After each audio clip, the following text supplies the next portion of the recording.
गुरु प्यारी साध संगत जी, राधा स्वामी। आप सभी गुरु के प्यारों को प्रणाम और आप सभी के भीतर बैठे कुल मालिक को प्रणाम। प्यारी संगत जी, आज के इस सत्संग द्वारा हम भजन बंदगी और ध्यान से जुड़ी कुछ महत्वपूर्ण विषयों के बारे में समझेंगे, जिनके द्वारा हमें भजन बंदगी और ध्यान में सहायता प्रदान होगी। ध्यान करने वाले साधक या भजन बंदगी करने वाले साधक आज के इस सत्संग को अवश्य सुनें। ध्यान पूर्वक यदि सत्संग को सुनेंगे तो बहुत से विशेष सूत्र आज के इस सत्संग द्वारा समझने को मिलेंगे। सबसे पहले तो हम यह समझ लेते हैं कि हम जो गुरु से नामदान लेते हैं, वह नामदान लेने का असल मकसद क्या है। नामदान लेने से हमें क्या उपलब्धि होगी, क्यों हम गुरु से नामदान ले रहे हैं, क्यों हमें गुरु से नामदान लेना चाहिए, क्या कारण है कि नामदान लेने की इतनी महानता है। स्मरण रहे, हमें नामदान कभी भी धन की प्राप्ति, पुत्र की प्राप्ति या फिर किसी भी अन्य सांसारिक इच्छा की पूर्ति के लिए नहीं लेना चाहिए। यदि हम सोचते हैं कि नामदान लेने से हमें धन की प्राप्ति हो जाएगी या हमारी सांसारिक इच्छाएं पूरी हो जाएंगी, तो हमें नामदान लेने से कोई लाभ नहीं होने वाला है। हम इस संसार में अपने कर्मों का भुगतान करने आए हैं, अपना हिसाब किताब चुकाने आए। किसी भी ढंग से हिसाब किताब चुकाना पड़ सकता है। अच्छे कर्मों का भुगतान हम सुख के रूप में करते हैं, बुरे कर्मों का भुगतान हम दुख के रूप में करते हैं। अच्छे कर्म भी हमें इस संसार में ले आते हैं, बुरे कर्म भी हमें इस संसार में ले आते हैं। जब तक हमारे कर्मों का हिसाब किताब खत्म नहीं होगा, हम इस संसार में ही भटकते रहेंगे। जब तक हम इस संसार में भटक रहे हैं, तब तक हमें दुख भी भोगना होगा। जो जीव इस संसार में ही भटकना चाहता हो, उसे फिर दुख से छुटकारा पाने का प्रयास भी नहीं करना चाहिए, क्योंकि उसका सारा प्रयास फिर विफल हो जाएगा। दुख से इस संसार में बचा ही नहीं जा सकता। अगर इस संसार में दुख न हो तो कोई भी व्यक्ति परमात्मा की खोज में न निकले, कोई भी व्यक्ति अपने अंतस की खोज में न निकले, अपने भीतर न उतरे। यह तो इस संसार में दुख है, इस कारण हम सभी परमात्मा की खोज में लगे रहते हैं, परमात्मा से जुड़े रहते हैं। चाहे बाहर से ही जुड़े हों, भीतर से अभी ना जुड़े। पर अगर बाहर से भी जुड़े हैं तो सिर्फ इस कारण कि दुख है। यह संसार का नियम है कि यहाँ दुख सदा ही मौजूद रहता है, क्योंकि हमारा असल लक्ष्य मालिक से मिलाप करना है। जब इस संसार में जामा ओढ़कर हम आते हैं, उस जामे के भीतर बैठकर जब हम भक्ति करते हैं, तब हमारा मालिक से मिलाप होता है। पर अगर हमें इस संसार में सुख मिलने लग जाए तो हम कभी भी मालिक की भक्ति नहीं करेंगे। हमें यदि सांसारिक सुख भी हासिल हो जाए तो हम उतने समय के लिए मालिक को भूल ही जाते हैं। जब दुख आता है तत्क्षण मालिक की याद आ जाती है। अगर हमें सदा के लिए ही इस संसार में सुख मिल गया तो मालिक की कभी याद ना आएगी। और यह भी स्मरण रखना, इस संसार में दुख मौजूद है, इसलिए तुम्हें सुख आनंदित मालूम पड़ता है, सुख में कुछ रस मालूम पड़ता है। अगर सदा के लिए सुख ही हो जाए तो तुम सुख से भी उब जाओगे, फिर तुम सुखी भी न रह सकोगे, फिर तुम दुख की खोज करोगे। भोजन बिल्कुल भी ना किया हो तब भी दुख है, भोजन ज्यादा हो गया हो तब भी दुख है। तुम यदि इस संसार में सुख इकट्ठा करने के लिए भी निकलोगे तो अंततः पाओगे कि दुख में पड़ गए। क्या कारण है? कारण यह है कि जितनी तुम्हारी शक्ति बाहर व्यय होती जाती है, उतने ही तुम भीतर से कमजोर और सिकुड़ते चले जाते हो। जो व्यक्ति भीतर से ही कमजोर हो, खाली हो, सिकुड़ा हुआ हो, उसके जीवन में भला कैसे आनंद हो सकता है? फिर चाहे वह बाहर के अनेकों सुख इकट्ठे कर ले, अगर भीतर से खाली है तो फिर सुखी भी नहीं हो पाएगा। उसी तरह अगर व्यक्ति भीतर से भरा हुआ है तो बाहर से कितना ही दुख इकट्ठा हो जाए, वह दुखी नहीं होता है, बल्कि भीतर उसकी जो ताकत है, वह ताकत ही उसे आनंद तक पहुंचा देती है। भीतर का आनंद उपलब्ध हो जाए तो ना बाहर के सुख की फिक्र रहती है, ना बाहर के दुख की फिक्र रहती है। भीतर के आनंद की उपलब्धि हो जाए तो फिर तुम बाहर के जगत से राजी हो जाते हो। सुख आए तो तुम सुख से राजी हो, दुख आए तो तुम दुख से राजी हो। पर ना तो तुम दुख से बचने का प्रयास करते हो, ना ही सुख की कामना करते हो। तुम जीवन के साथ राजी हो जाते हो, परमात्मा के साथ राजी हो जाते हो, जैसी तेरी मौज है। पर यह होगा तभी जब भीतर के आनंद की उपलब्धि हो जाए। नामदान यदि हम यह सोच कर लेते हैं कि हमें सांसारिक सुख उपलब्ध हो जाएंगे तो हम भूल में हैं। नामदान हमें कभी भी सांसारिक सुख या सांसारिक इच्छाओं की पूर्ति के लिए नहीं लेना चाहिए, क्योंकि नामदान का असल मकसद हमें इस संसार से मुक्त करना है। यदि हम इस संसार की मांग ही नामदान के जरिए भी कर रहे हैं तो फिर यह बिल्कुल ही विपरीत बात हो जाएगी। नामदान तो इसलिए लेना है ताकि तुम्हारे कर्मों का हिसाब किताब खत्म हो सके और तुम्हें दोबारा लौटकर इस संसार में ना आना पड़े। जब तक तुम्हारे कर्मों का हिसाब बाकी है तब तक तुम इस संसार में आते ही रहोगे। तब तक जीवन में सुख भी आएगा, जीवन में दुख भी आएगा। अच्छे कर्मों का भुगतान तुम सुख के रूप में करोगे और बुरे कर्मों का भुगतान दुख के रूप में। दोनों तरह के कर्म हमें इस संसार से बांधते हैं। यदि हम इन दोनों तरह के कर्मों से ऊपर उठ जाएं, अकर्ता के भाव में उतर जाएं, तब कहीं जाकर हम कर्म करने से बच सकते हैं। जब हमें उस कर्ता की खबर लग जाए कि करने कराने वाला वह मालिक है, तब कहीं जाकर हम अपने आप को उस मालिक पर छोड़ सकते हैं। हमें उस कर्ता की खबर लेनी है, उस करने वाले मालिक की खबर लेनी है, ताकि हमारा यह भ्रम दूर हो सके कि हम कर्ता हैं। हम अपने को कर्ता समझते हैं, और जब हम अपने को कर्ता समझते हैं, कर्ता समझकर कार्य करते हैं, कर्म करते हैं, तो फिर वे कर्म हमारे अपने हो जाते हैं। फिर हमें उन कर्मों का भुगतान करना पड़ता है। उस कर्ता की खबर हमें कब लगती है? जब हमारा शब्द से मिलाप होता है। हमारा नामदान लेने का जो असल मकसद है वह उस शब्द से जुड़ना है जो हमारे अंतर में निरंतर गूंज रहा है। ऐसा नहीं है कि बिना नामदान लिए वह शब्द तुम्हारे भीतर मौजूद नहीं है, तुम्हारे भीतर गूंज नहीं रहा है। अभी भी भीतर गूंज रहा है। बिना नामदान के भी वह शब्द भीतर गूंजता ही रहता है। सदैव हर व्यक्ति के भीतर वह शब्द गूंज ही रहा है। वह अनहद की ध्वनि हर व्यक्ति के भीतर निरंतर चली हुई है। नामदान द्वारा तो हमें उस शब्द की खबर लगती है, बिना नामदान के हमें उस शब्द की खबर नहीं लगती। हम उस धुन को पकड़ नहीं पाते, उस धुन को सुन नहीं पाते हैं। भीतर गूंजती उस शब्द की धुन को प्रकट करने के लिए हमें नामदान की आवश्यकता पड़ती है। भले ही यह शब्द निरंतर प्रत्येक मनुष्य के भीतर गूंज रहा है, परंतु जब तक व्यक्ति अंदर एक खास मंजिल तक नहीं पहुंचता, उसे इसका पता नहीं चलता है। संत और सद्गुरु हमें शब्द के साथ जोड़ते हैं।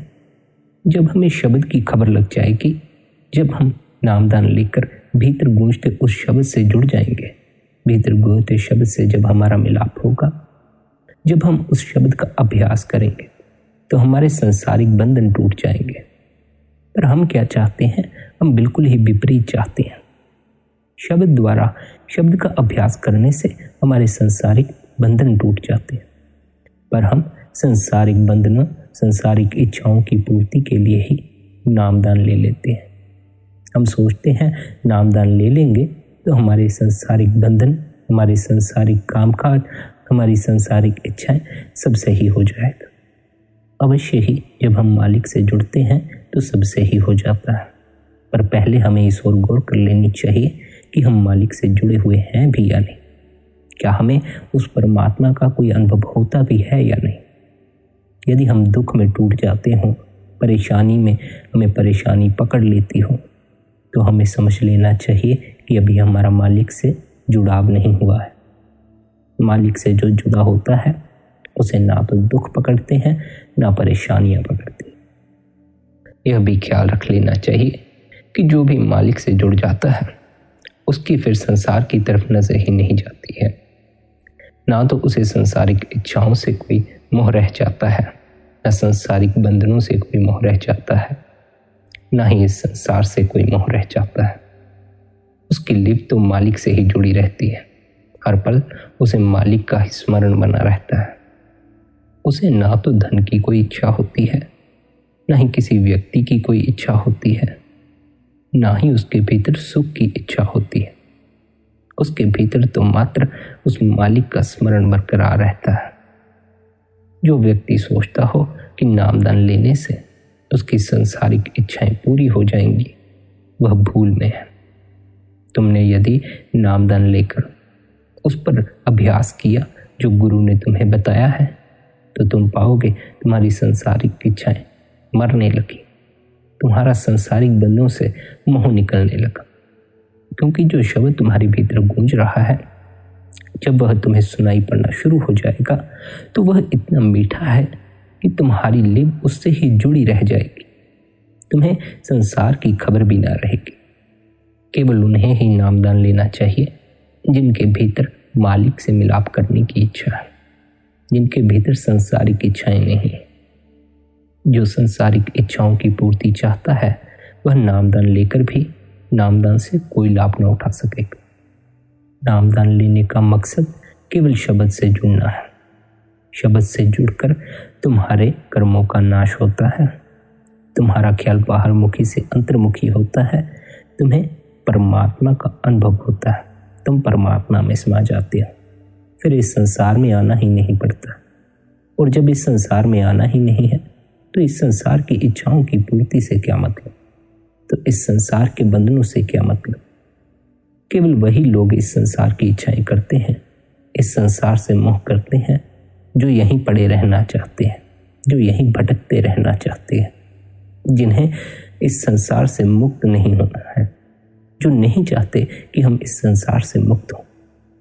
दुख भोगते हैं, परेशानियां उठाते हैं, इतना बोझा जीवन भर उठाते हैं, लेकिन फिर भी किसी न किसी ढंग से यहीं भटकते रहना चाहते। जो यहाँ भटकना चाहता हो वह यहाँ भटक सकता है, उसे कोई नहीं रोकता। जिसे इस संसार की इच्छाओं की पूर्ति करनी हो, उसे गुरु की कोई आवश्यकता ही नहीं है, वह अकेला ही काफी है। गुरु की आवश्यकता तो उन्हीं को है जिन्हें मालिक से मिलाप करना है। नामदान की आवश्यकता तो केवल उन्हीं को है जिन्हें मालिक से मिलाप करना है। अगर नामदान मिल चुका है तो संसारी की इच्छाओं को छोड़ो, संसार की बात ही छोड़ो, अपना भजन सिमरन करते रहो, अपने ध्यान में बैठे रहो। गुरु ने जो युक्ति दे रखी है उस पर अमल करो। अगर नामदान लेकर भी संसार की इच्छाओं में फंसे हो, संसार में फंसे हो, तो तुम्हें नामदान लेने से जो अनुभव में आता है वह भी अनुभव में नहीं आ पाए, क्योंकि फिर भी तो दृष्टि बाहर की तरफ ही है। जब तक संसार से लगाव है तब तक दृष्टि बाहर की तरफ ही है, तब तक ख्याल बाहर की तरफ ही है। नामदान द्वारा तुम्हारा ख्याल भीतर की तरफ मुड़ता है, उसी का अभ्यास करो। अगर अभी नहीं मिला है तो अवश्य ही भटक कर देखो, कौन रोकता है, कोई भी नहीं रोकता। तुम पहले अपनी संसारिक इच्छाओं की पूर्ति करके देख लो, तुम पहले अपने संसारिक बंधनों में उलझ कर देख लो, तुम इस संसार में भटक कर देख लो, तुम पाओगे दुख, परेशानी और चिंता। ना तो तुम्हारी इच्छाएं इस संसार में पूरी होती हैं, ना ही तुम्हारे बंधनों द्वारा तुम्हें सुख हासिल होता है। यही तो कारण है कि हम गुरु के पास चले जाते हैं। हमारी इच्छाएं पूरी नहीं होती, हम अपना पूरा जोर लगा लेते हैं, फिर हम सोचते हैं गुरु के पास चले जाते हैं, पूरी हो जाएंगी। जब तुम्हारे खुद भटकने से तुम्हें इस संसार में सुख नहीं मिला, तो फिर गुरु भी तुम्हें इस संसार में सुख नहीं दे सकता है। जब तुम्हारे प्रयास द्वारा तुम्हारी इच्छाओं की पूर्ति नहीं हुई, तो गुरु भी तुम्हारी इच्छाओं की पूर्ति नहीं कर सकता। गुरु तो मात्र तुम्हें भीतर का ज्ञान दे सकता है, भीतर के अनुभव में उतार सकता है। जो व्यक्ति भीतर के अनुभव में उतर जाता है वह फिर संसारिक इच्छाओं, संसारिक मोह के बंधनों में फंसता ही नहीं। जिनके भीतर संसार से मुक्त होने की इच्छा हो वे अवश्य नामदान ले सकते हैं। जिनके भीतर अभी संसार की ही इच्छा हो वे पहले संसार में ही भटक लें। उन्हें कोई जल्दबाजी करने की आवश्यकता नहीं। स्मरण रखें, हम जब से इस रचना में आए हैं तब से हमारी आत्मा उस परमात्मा से मिलाप के लिए तड़प रही है। और यह जो आत्मा की तड़प है, इस तड़प के कारण ही भीतर खाली खाली मालूम पड़ता है। यदि तुम आत्मा का परमात्मा से मिलाप करवा दो तो भीतर भराव हो जाएगा, भीतर खाली नहीं मालूम पड़ेगा। जब भीतर भरे हुए होगे तो बाहर थोड़ा भी इकट्ठा करोगे तो बड़ा लगेगा, पर अगर भीतर खाली होगे तो बाहर कितना ही इकट्ठा करते रहो, कुछ भी भरा हुआ नहीं लगेगा। और यह भी ख्याल रखो, अगर तुम आत्मा का परमात्मा से मिलाप नहीं भी करवा रहे हो तब भी प्रकृति की यह प्रक्रिया चलती ही रहती है, तब भी यह खोज बंद नहीं हो जाती है, भीतर यह खोज जारी ही रहती है। आत्मा रिक्त है बिना परमात्मा के, इसी कारण हमें भीतर खालीपन महसूस होता है, क्योंकि अभी भीतर परमात्मा का अवतरण नहीं हुआ है। जब तक आत्मा की यह तड़प भीतर बाकी है तब तक तुम्हें बाहर का कोई सुख सुखी नहीं कर सके। तुम यदि आत्मा की तड़प मिटाने में कामयाब हो जाओ तो बाहर के सुख तुम्हें सुखी कर सकेंगे, तो बाहर के दुख भी तुम्हें दुखी न कर सकेंगे, बल्कि दुख में भी तुम सुखी रहोगे। केवल भीतर से अपने को भरना है। नामदान ले तो शब्द से जुड़कर मालिक की भक्ति करने के लिए ले, संसारिक इच्छाओं की पूर्ति के लिए ना ले। नामदान मिल गया हो तो फिर संसारिक इच्छाओं को परे रख देना चाहिए। संसार से मुक्त होने का तुम्हें अभ्यास करना है, ना कि संसार में फिर लौट लौट कर आने का अभ्यास करना है। तुम्हारी इच्छाएं, तुम्हारी वासनाएं, तुम्हारी कामनाएं जब तक संसार से जुड़ी हैं तुम्हें संसार में ही भटकाती रहेंगी, और जब तक संसार में भटक रहे हो दुख भोगोगे, क्योंकि यहाँ किसी को भी सुख हासिल नहीं हो सकता। अगर हो गया तो फिर परमात्मा का सवाल नहीं उठेगा, पर क्योंकि परमात्मा की प्राप्ति हमारा असल उद्देश्य है, इसलिए इस संसार से कभी दुख विदा नहीं हो सकता। जब दुख की खबर लगेगी तभी तो सुख की तरफ बढ़ोगे। जब जीवन में परेशानियां, चिंताएं, अशांति घेरेगी तभी तो शांति की तरफ बढ़ोगे। इसलिए इस भूल में कोई ना रहे कि संसार में भटक कर सुख मिल जाएगा, इच्छाओं की पूर्ति हो जाएगी तो सुख मिल जाएगा। सुख तो मिलेगा भीतर उतरकर, जब संसार छूटेगा परमात्मा से मिलाप होगा। परमात्मा से मिलाप के लिए हमें शब्द से जुड़ना है, और शब्द से जुड़ने के लिए हमें नामदान की आवश्यकता पड़ती है। अब हम भजन सिमरन और ध्यान से जुड़ी कुछ महत्वपूर्ण बातों के बारे में समझ लें। स्मरण रखें, वासनापूर्ण विचारों को मन से दूर रखने के लिए उत्तेजक भोजन ना लें, भारी भोजन ना लें। हमारे भोजन का मन पर बहुत असर पड़ता है। शाम का खाना तो खास तौर पर हमें हल्का करना चाहिए, क्योंकि शाम को ऑक्सीजन की मात्रा घटने लग जाती है। ऑक्सीजन की मौजूदगी में हमारा खाना बड़े बेहतर ढंग से पचता है। जो व्यक्ति ज़्यादा खाना खाने का आदी हो गया हो या फिर जिससे निरंतर वासनापूर्ण विचार पकड़ते हों, उसे हफ्ते में एक आधे दिन उपवास अवश्य करना चाहिए। जो साधक भजन सिमरन या ध्यान में बैठते हैं वे ख्याल रखें कि ना तो बिल्कुल कम भोजन करें, ना ही ज़्यादा भोजन करें। कम भोजन करोगे तो जब ध्यान में बैठोगे, भजन सिमरन में बैठोगे तो ख्याल भोजन की तरफ ही जाता रहेगा। अधिक भोजन कर लोगे तो ख्याल नींद की तरफ चला जाएगा, फिर नींद तुम्हें घेर लेगी। उतना भोजन लो जितना कि तुम्हारे शरीर को ताकत दे सके, ताकि तुम ध्यान में सही से बैठ सको, भजन सिमरन में सही से बैठ सको। और यह ख्याल रखें, उत्तेजक भोजन ना करें, हल्का भोजन किया जाए, ताकि काम भावना का विचार हमें ज़्यादा ना पकड़े। अब हम ज़रा यह भी समझ लें कि जब हम ध्यान में बैठते हैं या भजन बंदगी में बैठते हैं तो प्रत्येक व्यक्ति आसन लगाकर नहीं बैठ पाता है। कईयों की शारीरिक समस्या है, वे जो शरीर को सीधा रखकर नहीं बैठ सकते हैं, चौकड़ी मारकर नहीं बैठ सकते हैं, वे किसी और आसन में बैठ सकते हैं। लेकिन आसन ऐसा हो जो सुविधाजनक हो, स्वास्थ्य की दृष्टि से ठीक हो और जिसमें नींद आने का खतरा ना हो, बल्कि मन को सजग और चुस्त रखने में सहायक हो। आसन ऐसा ना हो कि शरीर में तनाव या खिंचाव पैदा हो, क्योंकि ऐसी हालत में मन का ध्यान शरीर की ओर चला जाता है।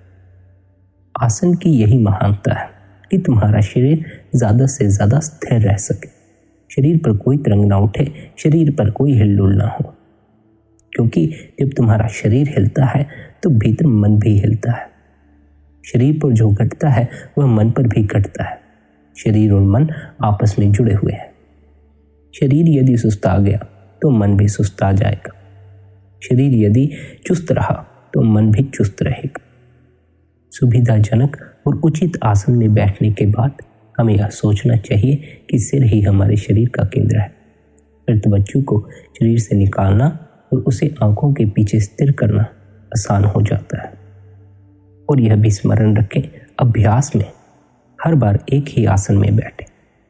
आसन का हमारे रूहानी अभ्यास के साथ इतना गहरा संबंध होता है कि उस आसन में बैठते ही हमारी वृत्ति अनायास अभ्यास की ओर होने लगती है। जब भी शरीर अभ्यास के आसन को अपनाता है तो हमें अब चेतन मन से अभ्यास में बैठने की प्रेरणा मिलती है। प्रतिदिन एक ही स्थान पर और नियत समय पर अभ्यास में बैठना खासकर शुरू में साधक के लिए बड़ा ही उपयोगी होता है, क्योंकि वातावरण और स्थान का भी भजन से संबंध होता है। आसन, नित्य स्थान और नित्य समय का अपना महत्व है, पर यह अलग अलग व्यक्तियों के लिए अलग अलग होता है। लेकिन जिनके लिए यह रूहानी अभ्यास रोज की आदत बन जाता है, उनके लिए नियत स्थान, आसन और समय की पाबंदी जरूरी नहीं रहती और वे किसी भी परिस्थिति में जब चाहे अभ्यास कर सकते हैं। वे चलते फिरते भी अभ्यास में लीन रह सकते हैं। पर साधक को शुरुआती दिनों में एक ही आसन, एक ही स्थान, एक ही समय पर, जिस समय पर वह बैठना चाहता है, भजन बंदगी में, ध्यान में, निरंतर उसी समय पर बैठना चाहिए। पर यदि साधक के पास ऐसी कोई सुविधा ना हो कि वह एक ही समय पर निरंतर बैठ सके, तो उसे जब समय मिले उसी तब ध्यान में बैठ जाना चाहिए। जब समय मिले तब भजन सिमरन में बैठ जाना चाहिए। जो साधक शरीर को सीधा रखकर बैठ सकते हैं, चौकड़ी मारकर बैठ सकते हैं, वे उस आसन में ही बैठे। वह आसन उनके शरीर को भी सीधा रखेगा, चुस्त रखेगा, मन को भी चुस्त रखेगा। ऐसा ना हो कि स्वस्थ साधक भी आलस्य के मारे अपना आसन आराम पूर्वक बनाकर बैठ जाए। केवल वही साधक आराम पूर्वक आसन अपनाए जिनको कोई शारीरिक समस्या है, जो चौकड़ी मारकर नहीं बैठ सकते या ज्यादा समय के लिए सीधे नहीं बैठ सकते। स्मरण रखें कि पहले ही ऐसे आसन में बैठ जाएं कि आपको बीच में आसन न बदलना पड़े। अगर बीच में आसन बदलोगे तो बीच में मन डगमगा जाएगा, फिर तुम्हारा जो भजन बना था वह भी बिगड़ जाएगा। पहले ही उस आसन में बैठ जाना जिसमें तुम्हें आराम मिलता हो। पर ऐसा कोई आसन मत अपना लेना जिसमें नींद ही आ जाती, फिर भजन नहीं हो पाए। और यह भी ख्याल रखें कि जब भी ध्यान में बैठें या भजन सिमरन में बैठें तो अकेले में बैठें, एकांत में बैठें। यदि आप भीड़ में बैठेंगे, लोगों के बीच बैठेंगे, खासकर गैर सत्संगी भी जब मौजूद हों, तो आपको भजन बंदगी का कोई विशेष लाभ नहीं होगा। वो गैर सत्संगी नहीं जानते हैं कि भजन क्या है, परंतु वह ये जानने को उत्सुक हो जाते हैं कि सत्संगी अभ्यास किस तरह करते हैं, अभ्यास कैसे करना है, इस अभ्यास से क्या होगा। उनके भीतर कई तरह के सवाल उठने लगते हैं। फिर वे तुम्हें देखेंगे और तुम्हें परेशान करेंगे। फिर तुम्हारा भजन ना बन पाएगा। वे तुमसे सवाल ही पूछने में लगे रहेंगे, तुम्हारे लिए परेशानी खड़ी करेंगे। तुम जितना अकेले में ध्यान कर सको, जितना अकेले में भजन बंदगी में बैठ सको, उतना ही तुम्हारे लिए लाभदायक होगा। दूसरों की मौजूदगी में ध्यान करोगे तो तुम्हारा अपना ध्यान भी दूसरों की तरफ जाता रहेगा। बीच बीच में आंख खोल कर देखते रहोगे। दूसरा, अगर तुम्हें भजन के समय दिखाई भी पड़ गया तो तत्क्षण भीतर विचारों में उसका चित्र निर्मित हो जाएगा। तुम्हारा मन बाहर भटकने लग जाएगा। अकेले में ध्यान करने का यही लाभ होता है कि आप पूरी तरह फिर अपने में डूब सकते हैं। और यह भी स्मरण रखना, परमात्मा जब भी मिलता है अकेले में मिलता है। जब भी जीवन में तुम अकेले हो जाओ, समझना वह परमात्मा तुमसे मिलाप करना चाहता है।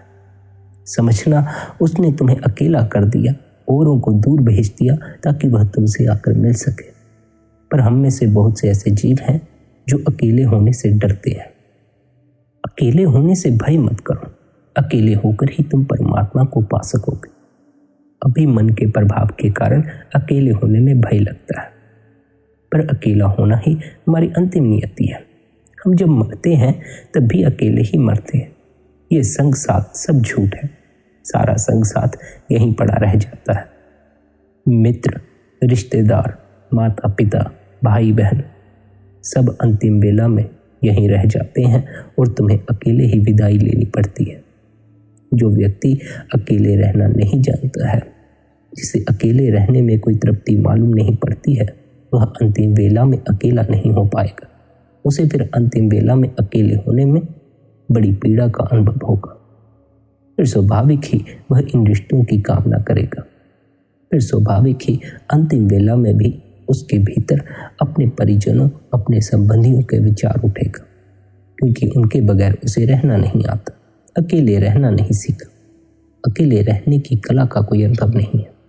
और अंतिम वेला में तुम्हारे भीतर जो भी विचार उठेगा, अगर संसार का उठा तो तुम फिर संसार में लौट आओगे। अगर मालिक का स्मरण बना रहा तो तुम मालिक में समा जाओगे। पर मालिक का स्मरण अंतिम वेला में इतनी आसानी से नहीं आता। जिस व्यक्ति ने पूरा जीवन संसार में ही लगा दिया हो, संसार से ही मोह किया हो, वह एक ही क्षण में मोह कैसे छोड़ पाए? नहीं छोड़ पाएगा। जीवन भर व्यक्ति प्रयास करता है, गुरुओं के पास जाता है, धर्मों की शिक्षा लेता है। सदैव गुरु और धर्म उसे समझाते रहे हैं कि मोह के बंधनों से छुटकारा पाओ, लेकिन जीवन भर प्रयास करके भी मोह के बंधनों से छुटकारा नहीं पा पाता है। उल्टा और मोह के बंधनों में धंसता चला जाता है, औरों की फिक्र औरों में उलझा रह जाता है। मोह कोई छोटी ताकत नहीं है, मोह बहुत बड़ी ताकत है। एक बार तुम्हें अपने लपेटे में ले गई तो फिर तुम इसके लपेटे में ही फंसे रह जाओगे। इससे मुक्त तभी हुआ जा सकता है जब तुम भीतर उतरो, निरंतर ध्यान करो, निरंतर भजन सिमरन करो। क्योंकि जो कुछ भी तुम्हें पकड़े हुए है सब तुम्हारे भीतर उठा है, लेकिन तुम जो इलाज करते हो वह बाहर ही बाहर करते रह जाते हो। जो भीतर उठा है उसका इलाज भी भीतर ही करना होगा। ध्यान भीतर का इलाज है। निरंतर भजन बंदगी करोगे, निरंतर ध्यान करोगे तो तुम्हारे भीतर से मोह भी निकलता जाएगा। फिर अंतिम बेला में तुम्हें मोह नहीं पकड़ेगा, यह संसार नहीं पकड़ेगा। फिर तो अंतिम बेला में परमात्मा का ही स्मरण आएगा। पर फिर वही बात आ जाती है जो बार बार हर सत्संग में समझाई जाती है और हर सत्संग में समझाई जाएगी कि भीतर उतरो, भीतर उतर कर सब होगा। बाहर ही बाहर भटकते रहने से कुछ ना होगा। बाहर भटकोगे, बाहर ही जुड़ोगे। बाहर जुड़ोगे तो बाहर की ही इच्छा भीतर पैदा होगी। भीतर उतरोगे तो भीतर जो इच्छाएं उठी भी हैं उनका भी निवारण हो जाएगा, वे भी मिट जाएंगे। और यह भी ख्याल रखें, जब भी भजन सिमरन या ध्यान में बैठे तो अपनी सभी संसारिक चिंताओं को छोड़ दें। कोई भी चिंता लेकर अगर ध्यान में बैठोगे तो ख्याल चिंता की तरफ ही जाता रहेगा। भजन बंदगी न बन पाएगी, ध्यान न बन पाएगा। भीतर उतरकर भी अगर चिंता में ही डूबे रहे तो फिर चिंता से उभरोगे कब? भीतर उतरो तो चिंता लेकर मत चलो। उतने समय के लिए जितने समय के लिए भजन बंदगी में बैठो या ध्यान में बैठो, भूल ही जाओ संसार को।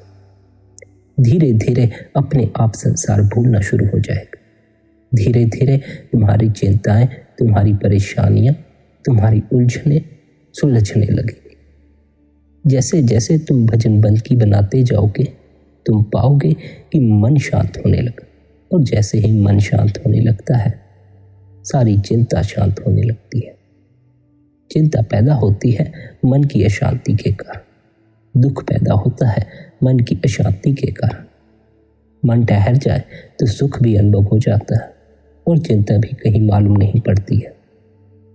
संसार की चिंता तो भजन बंदगी के समय छोड़ ही देनी है, ध्यान के समय छोड़ ही देनी है।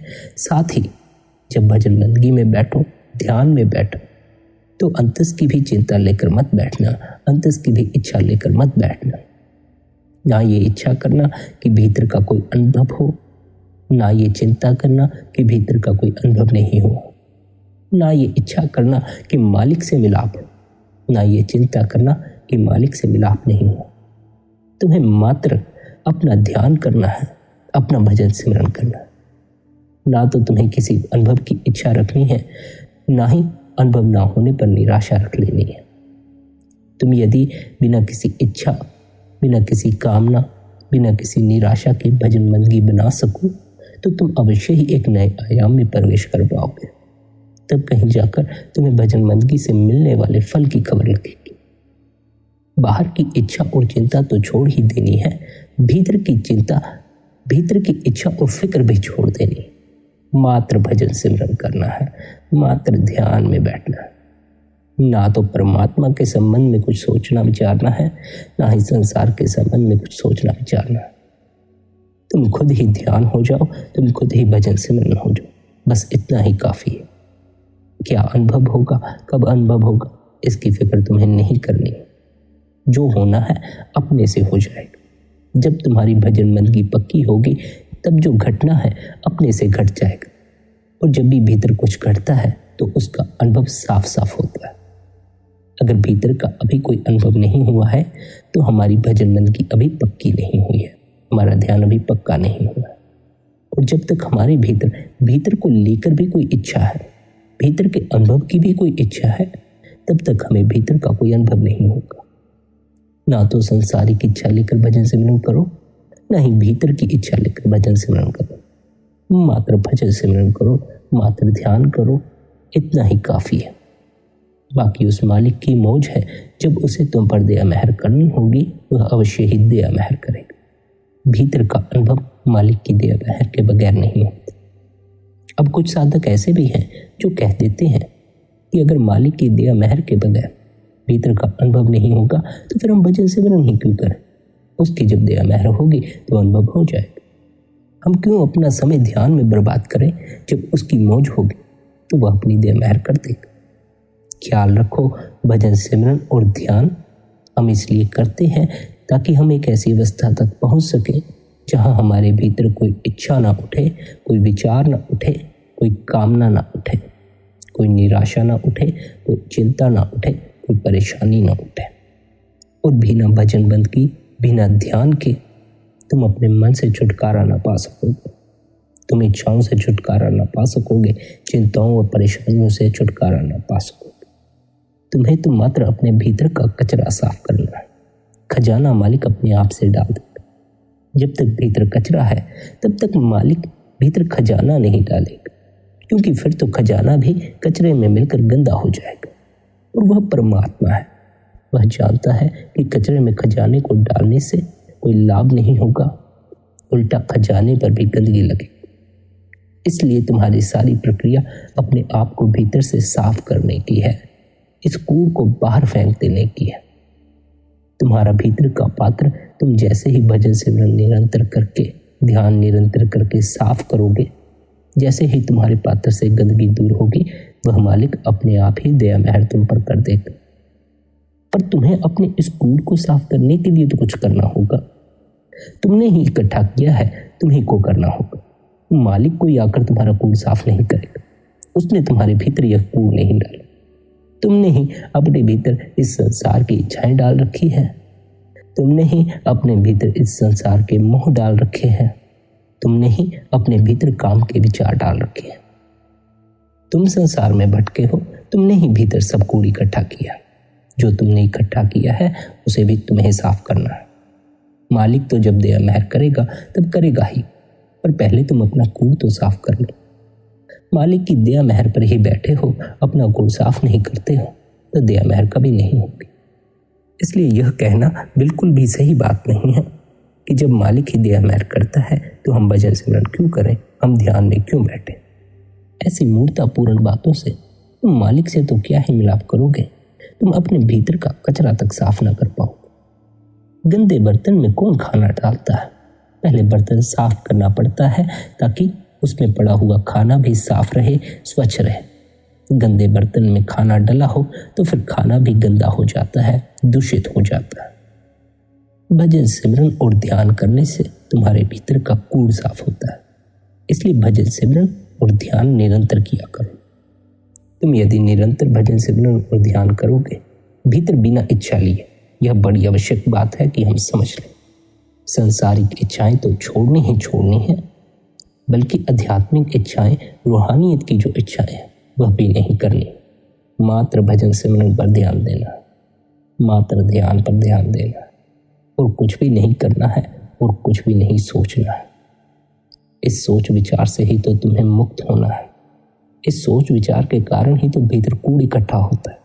तुम सोचते रहते हो, कभी काम के विचारों के बारे में, कभी किसी और विचार के बारे में, कभी संसारिक बंधनों के बारे में, कभी संसारिक इच्छाओं के बारे में।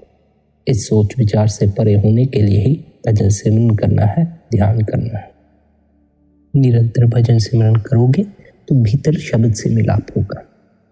जिनका शब्द से मिलाप हो जाता है उनके सभी कर्म नष्ट हो जाते हैं। सत्संगी जीव अपने बहुत से कर्मों को या तो भजन सिमरन के द्वारा या प्रेम या सेवा के द्वारा नष्ट कर देते हैं। यदि कुछ कर्म बाकी रह जाते हैं तो आत्मा के त्रिकुटी में पहुंचने पर वे शब्द के प्रभाव से नष्ट हो जाते हैं। जब तक हमारे कर्म नष्ट नहीं होते हैं हम इस संसार में ही भटकते रहेंगे, क्योंकि उन कर्मों के कारण ही हम इस संसार में आए हुए हैं।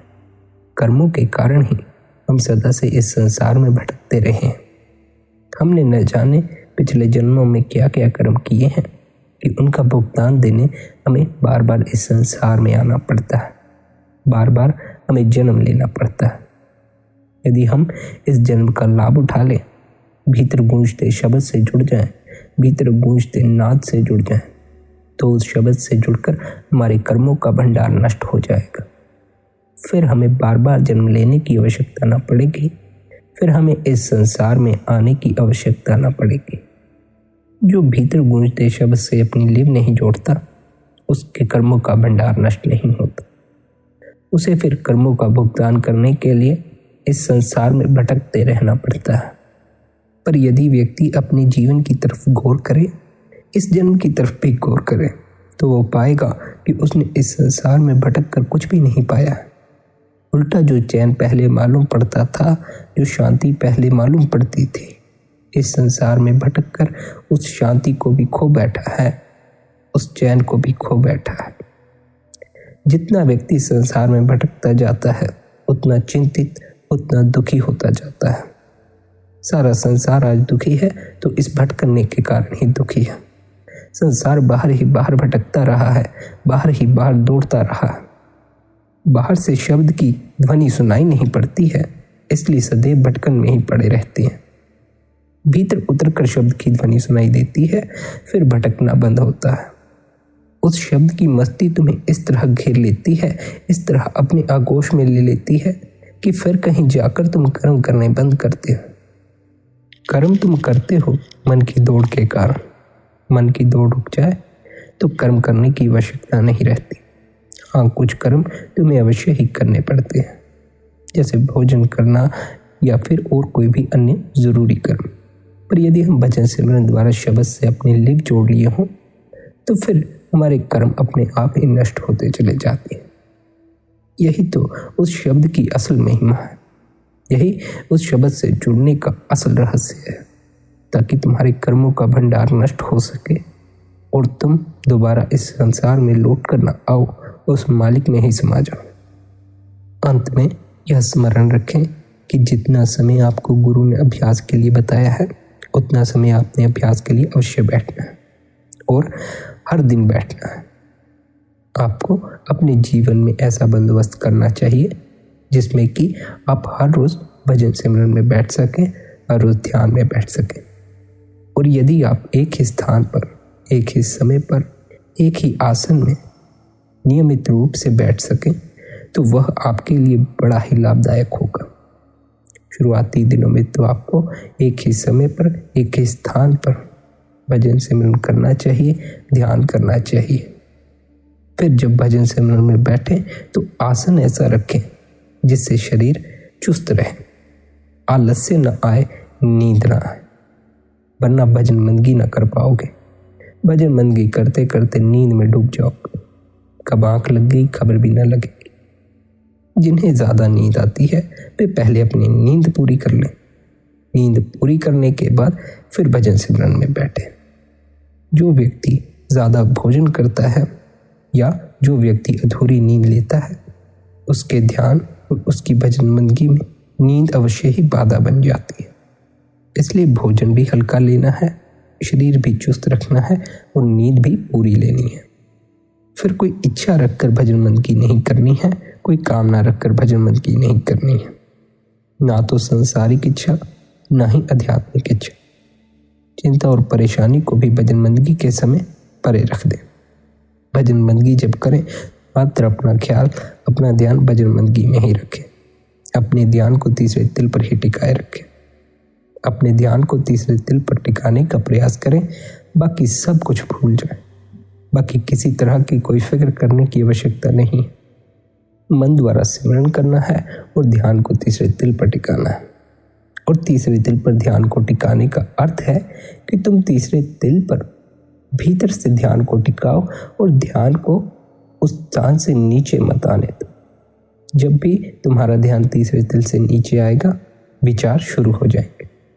तीसरे तिल से यदि आंखों तक भी आपका ध्यान गिरता है तो विचार शुरू हो जाते हैं। आंखों से ऊपर ध्यान को टिकाना है, आंखों तक नहीं आने देना है या आंखों से नीचे नहीं जाने देना है। ऊपर ध्यान टिकाना है। आप जब ऊपर ध्यान टिकाएंगे तीसरे तिल पर तो आप पाएंगे विचार थमने लगे। तीसरे तिल से जब तक आपका ध्यान नीचे है, विचार थमेंगे नहीं। इसी कारण से हमें तीसरे तिल पर ध्यान टिकाने का उपदेश दिया जाता है, क्योंकि तीसरे तिल पर ध्यान टिकाकर ही विचार थमने शुरू होते हैं। जैसे जैसे विचार थमेंगे तो उन विचारों के बीच में एक अंतराल आएगा, एक खाली जगह आएगी। उस खाली जगह में ही तुम्हें भीतर के शून्य का एहसास होगा, भीतर के शून्य का अनुभव होगा। जब तुम निरंतर अपने ध्यान को तीसरे तिल पर टिकाए रखोगे, जब तुम्हारा ध्यान तीसरे तिल पर ठहरने लगेगा, तो तुम पाओगे अब विचार उठते ही नहीं। तब तुम परम शून्य में प्रवेश कर जाओगे। फिर भीतर पूरी तरह खाली हो जाएगा। कोई विचार नहीं उठेगा, कोई इच्छा, कोई वासना नहीं उठेगी। और इस भूल में ना रहें कि मालिक की दया मेहर होगी तभी कुछ होगा। हमें कुछ करने की आवश्यकता नहीं। हमें अपने भीतर के कूड़ को साफ करना है। जो प्रसाद है वह मालिक अपने आप से उसमें डाल देगा। पर जब बर्तन साफ होगा, अमृत तभी उस बर्तन में डलेगा। जब तक भीतर का पात्र गंदा है, उसमें अमृत नहीं डलने वाला। निरंतर भजन सिमरन करें, निरंतर ध्यान करें, अपना ख्याल रखें। आप सभी के भीतर बैठे कुल मालिक को प्रणाम। राधा स्वामी जी।